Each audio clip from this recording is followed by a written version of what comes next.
Hello সবাইকে, আজকে আমি তোমাদের সাথে শেয়ার করতে যাচ্ছি ভালো মেকআপ এবং আই মেকআপ করার কিছু সহজ পদ্ধতি। গরমে যে মেকআপের কথাটা আমরা সব থেকে বেশি শুনি সেটা হচ্ছে গিয়ে ওয়াটারপ্রুফ মেকআপ। একটু ঠান্ডা মাথায় ভেবে দেখবে, যখন আমরা ডেমো দেখাই বা অনেক মেকআপ আর্টিস্ট ডেমো দেখায় তখন সেটাকে দেখায় মেকআপের ওপর থেকে জল ঢেলে, কিন্তু আমাদের ঘামটাকে আদৌ স্কিনের ওপর থেকে হয় না, ভেতর থেকে হয়। তার জন্য সব সময় মেকআপকে ওয়াটারপ্রুফ করতে গেলে আমাদের স্কিন প্রিপারেশন এবং বেসটাকে ঠিকঠাক লাগাতে হবে।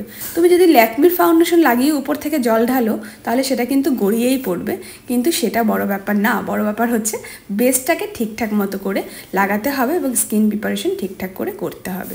এবার আসি আইব্রোর ব্যাপারে। ডার্ক আইব্রো কিন্তু দেখতে কখনোই ভালো লাগে না, তাই ড্র করার সময় অবশ্যই মাথায় রাখতে হবে যে আইব্রোটা যেন ন্যাচারাল দেখতে লাগে। তো তার জন্য আমাদের কি করতে হবে, তার জন্য অবশ্যই আইব্রোটা কিন্তু সব সময় মিডল পয়েন্ট থেকে ড্র করা শুরু করতে হবে, কারণ মিডল পয়েন্টে যদি একটু ডার্ক হয়েও যায় সেটা তুমি ম্যানেজ করতে পারবে।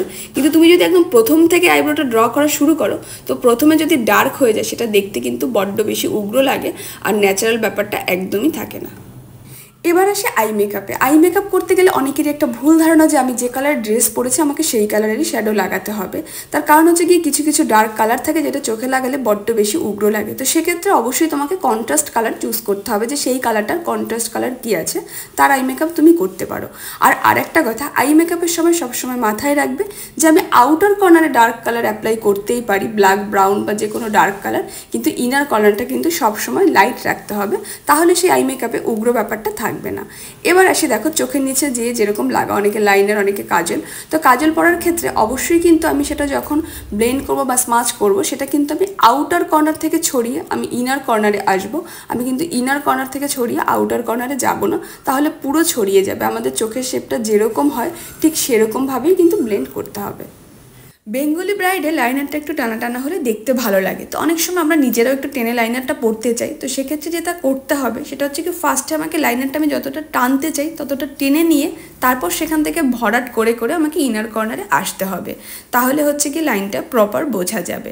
তো আমরা এখন যেটা ট্রেন্ডে চলছে সেটা হচ্ছে কি স্মোকি লাইনার। তো সেই লাইনারটা একটু শুকানোর পরেই কিন্তু আমি যে কোনো পেন্সিল, ব্রাশ বলো বা স্মাজার দিয়ে কিন্তু স্মাজ করব।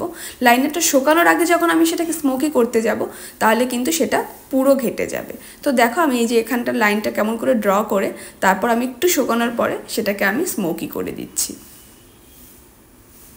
এই স্মোকি লাইনারটা কিন্তু তোমরা লিকুইড লাইনার দিয়ে পড়তে পারবে না, যার জন্য তোমাদের জেল লাইনার প্রয়োজন। তো তারপর আমি কলকা করে নিলাম। এই কলকার একটা একদম সিম্পল প্রসেস আমি খুব তাড়াতাড়ি তোমাদের সাথে শেয়ার করব। তো তারপরে আমরা ফিক্স করে নিলাম। যে ফিক্সারগুলোতে প্রি প্রাইম লেখা থাকবে সেটা কিন্তু তুমি চাইলে অবশ্যই পুরো মুখে ইউজ করতে পারো। তো চলো দেখে নি আজকে আমার ব্রাইডকে কেমন লাগলো আর তার সেজে কেমন লাগলো। আমার ব্রাইড ছিল ব্যারাকপুরে আর আমার ব্রাইড হচ্ছে গিয়ে রিয়া।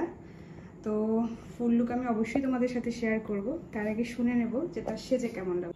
আমার খুব সুন্দর লেগেছে, যেরকম চেয়েছি সেরকমই দিয়েছে। তোমরাও সবার স্পেশাল ডেতে বুক করতে পারো, আমার খুব দারুণ লেগেছে।